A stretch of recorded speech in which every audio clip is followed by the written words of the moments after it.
Hello everyone, my name is Christopher. Overwatch 2 has been out for more than a year, and I would say that support role has been incredibly overpowered right from the start. And even though we have received some minor changes in mid-season 7, I don't think this is quite enough to make them balanced, because at least 1, 2, 3, 4 and 5 supports needs either serious tweaking or some sort of ability rework to make the game a little bit more enjoyable for my poor tank mains who are just suffering tremendously.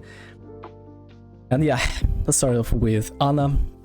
We'll go over one thing that I would honestly want to change for every single support right now, and when it comes to anti-nade, I think you need to make it a little bit lower on the anti-heal side, because as you can see right now, if you are throwing an anti-nade and your dive tank is ready to follow up, or the dude is standing in the open, that is gonna be a free kill. Even if you can land double shot, that guy is gonna be completely dead only from you.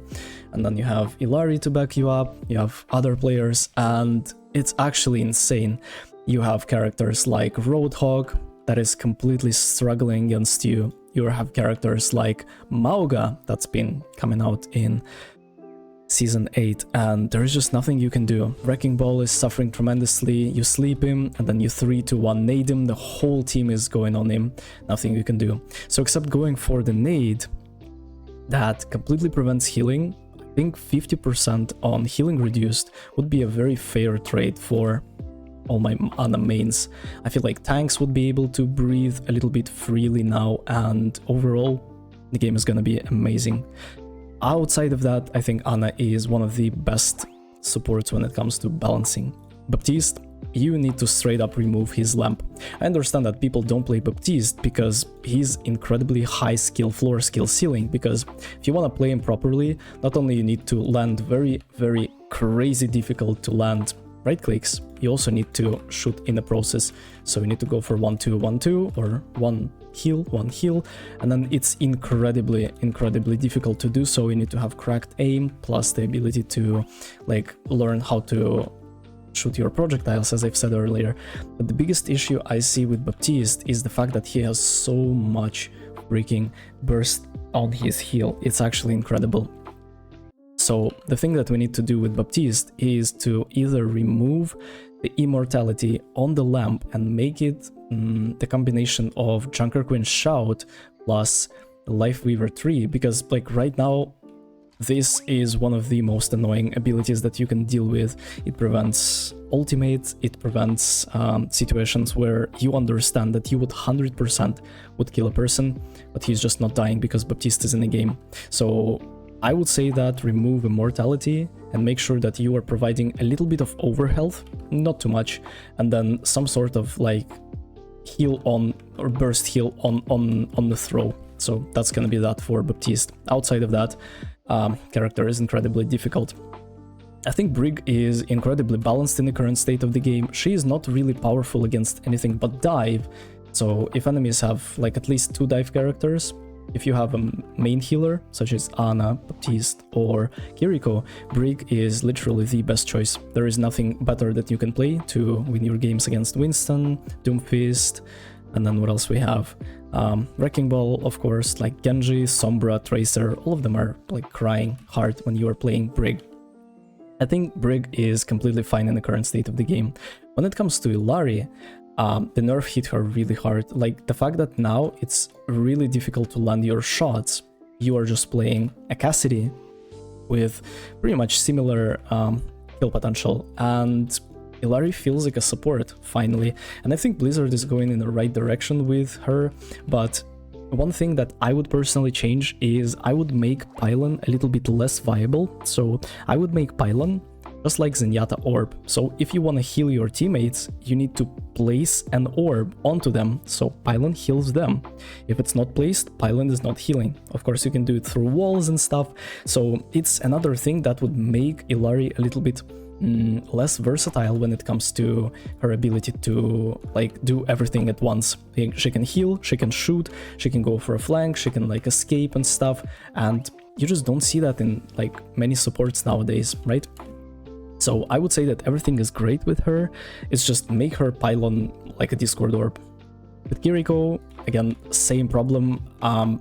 There is just a combination of things that I would want to change on Kiriko, because first of all, you need to change your hitbox. It's incredibly difficult to hit her. So if you're playing soldier, right from that distance, you will have hard time doing anything against a good Kiriko that knows how to strafe unpredictably, and then she's trying to duel you. You still have amazing duels against pretty much all DPS characters, and you can just go hit a flank and just destroy them with kunais up close. Close the distance, throw kunais, cleanse, and TP out to your teammates in safety. Another thing is, so make her like hitbox bigger, at least as big as this bot. So it's all fair, at least that big. And for the second thing I would change is probably cleanse. Why the hell it gives immortality? Like, so many scenarios where you understand that you can make a play, but it's just gonna get cleansed. Either it's gonna be an ultimate, like Zarya Grav is completely useless, Chunker Queen ultimate is completely useless, you can even prevent Sigma from doing any impact. And then many more ultimates that are being countered by just one ability that has 15 seconds cooldown. I really don't think it's fair, and I would honestly change it. So Kiriko would have only cleanse. So right, you throw it and you cleanse the negative effects that you have. Maybe you have like a little burst healing on touch. Outside of that, I don't think it needs to grant immortality. This is a very unhealthy practice in an FPS game. I think Blizzard needs to work on that. When it comes to Lifeweaver, the main problem with Lifeweaver is the fact that they wanted to make him a healer, and after he became a healer, unfortunately they nerfed him because it was just too much. So they need to tweak settings a little bit. In terms of his abilities, I love them. I think Lifeweaver is an incredible concept of a character.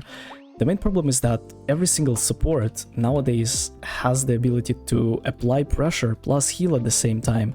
Lifeweaver doesn't have that. You need to charge your flower, and then if you try to go for left click, you kind of miss out on that initial like healing burst, and your teammate can die, and you are just trying to do something offensively, but it's just definitely not worth it. I think outside of that, his abilities are great. How would I do that? Maybe I would replace his spikes with like a passive ability that does something to apply pressure, because right now we have Baptise that can shoot, heal, and then Lifeweaver can only heal and then save teammates, but you are not winning your ranked games because you save teammates. You win ranked games because you are applying pressure and making opponents uncomfortable. I think Lucio is completely fine in the current state of the game. I absolutely love the concept of the character, and there is just nothing to change. He's perfect as is. If there is anything I would change about Lucio, no. It's just a perfect example of a great concept of a support character. I love him. When it comes to Mercy, this is a big topic. I think you don't understand the problem with Mercy, because when you're playing Mercy, you have to understand when you are trying to like rework Mercy or balance her out or like remove some abilities like Res and then Healing Beam. I understand your concerns, but there is a huge group of players that really don't want to aim train. Probably like majority of my teammates that I've met who are playing Mercy are women or feminine men, and in their nature they want to caress, they want to take care, they want to stay behind and make you happy, make you how would you say that? So just like a woman would do in a traditional relationship, right? You come home from a long day at work and she's like here with a healing beam and maybe with a damage boost to help you out, and then she can like fly around and cook, clean, and that's that. Because of course you can make her Glock heal and then make her a flying character that heals with a Glock. I think you're gonna lose out on so many like beautiful players that we have in Overwatch because of that. So all these people would have to they would just forced to play another easy character such as like Lifeweaver or Moira, and Mercy as a concept would just die. Do I think Mercy is terribly overpowered right now? No, absolutely. With the rise of Baptise Illari compositions, and overall I think Mercy is in a decent state. I don't think you need to change. Even though she needs a change, I don't think this is gonna be healthy for a player base, so I would keep Mercy as is. When it comes to Moira, I think she's incredibly powerful because her skill floor is really slow, but the skill ceiling is also really low, and there are so little things that you can do outside of like this and that. So of course there is a massive difference between Grandmaster 1 Moira and Platinum Moira, but at the same time, fundamentally speaking, you just lack you just lack abilities. Perhaps I would is there anything I would change about Moira? No. Moira is another great concept of a character. I would definitely want developers to shift her power from being a flanker TikTok Moira, that you're going in the backline and trying to be annoying, to more of a healing Moira, when you are like not even forced, but you really want to stay with your team and heal them. Maybe you give them some certain buffs, maybe you will be able to save them in one shape or form. I have no idea, but Moira as a concept is just an incredible character. Has to be one of my favorite supports to play, especially when I am chilling and don't want to really like aim on Ana or Pop. When it comes to Zenyatta, the new Discord orb change is terrible. It's horrible. It just completely kills the character whole personality, and you play Zenyatta to counter certain characters. You play Zenyatta to counter Doomfist, you play Zenyatta to counter Roadhog, to counter Arisa, to counter Ramadra, to counter Reinhardt, to counter Wrecking Ball. After that, you are not countering anything.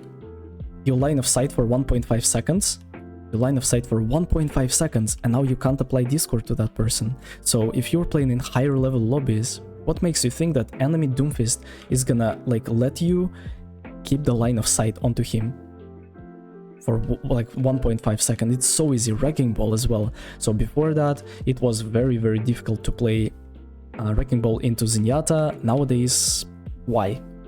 I think that 225 HP is very fair, and I would say that they need to revert the changes on the Discord orb, because this is an abomination. I like the 5 second as well. This is really good.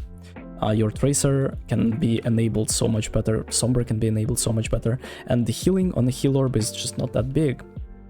The problem with this Discord is that you just don't have enough defensive options. Doomfist is jumping you, you are wasting your Discord onto him, you bring him to half HP, he LOS you for 1.5 seconds, and now you are just completely dead without any option to survive. I don't think that's completely fair, and also I would probably change his Transcendence onto something else, because as you can see right here, every single support, like right? Let's look at that. Every single support, except like maybe Lucio and Lifeweaver, has some sort of offensive ultimate that can help you press W. Zenyatta, I'm not exactly sure. It's more like a stabilizer instead of dealing damage. We will see how it will turn out to be. But at the same time, I don't know, maybe the support nerfs that they are promising us in Season 8 are gonna be amazing, and Overwatch is finally going to be back. Perhaps. We will see. Thank you very much for watching this video. Let me know in the comment section what do you think. See you in the next one. Take care.